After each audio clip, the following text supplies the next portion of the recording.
Chapter 14। जब शौहर भरी अदालत में चप्पलों से पिट गया। ये उन दिनों की बात है जब पारिवारिक अदालतें नहीं बनी थी, यानी कि फैमिली कोर्ट्स तब नहीं बनी थी और तलाक के मुकदमे दीवानी अदालतों में भेजे जाते थे।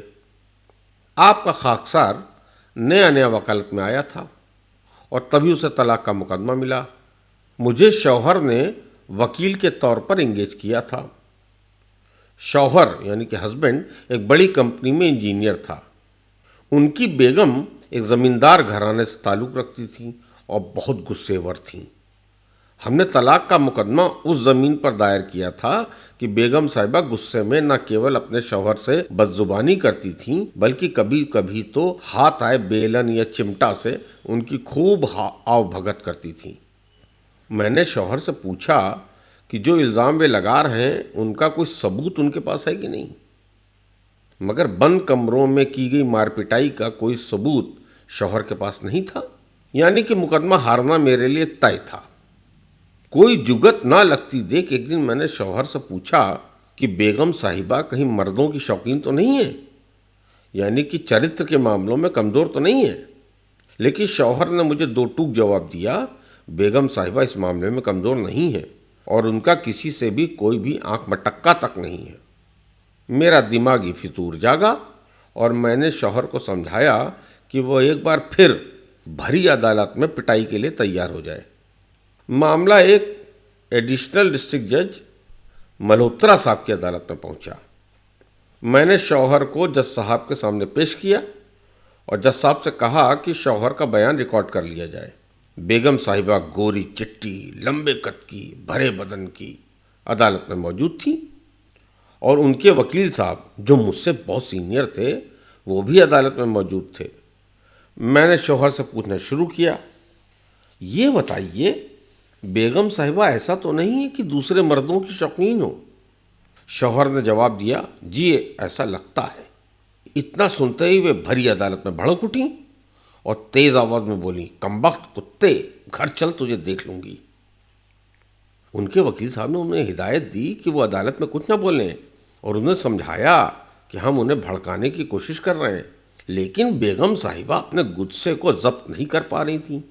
खैर, मैंने अगला सवाल दागा और पूछा, ये बताइए कि आप जो कह रहे हैं वो आपका ख्याल है या आपने कुछ अपनी आंखों से देखा है? इस पर शौहर ने जवाब दिया, जी एक दिन मैंने अपनी आंखों से देखा था। हुआ यूं कि मैं अपने दफ्तर से स्कूटर लेकर निकला था। आगे चौराहे के पास मेरा स्कूटर खराब हो गया और मैं स्कूटर वहीं खड़ा करके इस इरादे से घर आया कि बेगम साहिबा से पैसा लेकर रिक्शे से ऑफिस जाऊंगा। घर पहुंचकर देखता क्या हूं कि बेगम साहिबा सब्जी वाले से हंस हंस कर बातें कर रही थीं। वो खाली गाउन पहने थीं और थोड़ी देर बाद सब्जी वाला अपना ठेला छोड़कर बेगम साहिबा के साथ घर के अंदर चला गया। मैं मोड़ से देख रहा था। तकरीबन आधे घंटे बाद सब्जी वाला घर से बाहर निकला।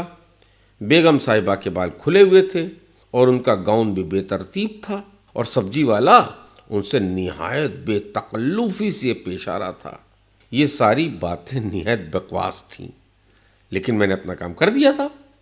बेगम साहिबा ने गुस्से से लाल पीले होते हुए अपनी चप्पल उतारी, अपने वकील साहब को किनारे धक्का दिया और भरी अदालत में शौहर को पीट कर चप्पलों की बरसात कर दी। शौहर बेचारा बचाओ बचाओ की गुहार लगाने लगा। बेगम साहिबा के वकील साहब अदालत छोड़कर निकल भागे। जज साहब के हुक्म के बाद अदालत में मौजूद पुलिस वालों ने शौहर को बचाया और बेगम साहिबा लाल पीली होते हुए अदालत से बाहर हो गईं। तब मैंने जज साहब को ध्यान दिलाया कि तलाक के मुकदमे जो ख़ास वजह बताई गई थी वो ये थी कि बेगम साहिबा का गुस्सा इस कदर ज़्यादा है कि शौहर को आए दिन पीटा करती हैं और आज ये उसका नमूना है जो अदालत में बाकायदा साबित हो चुका था।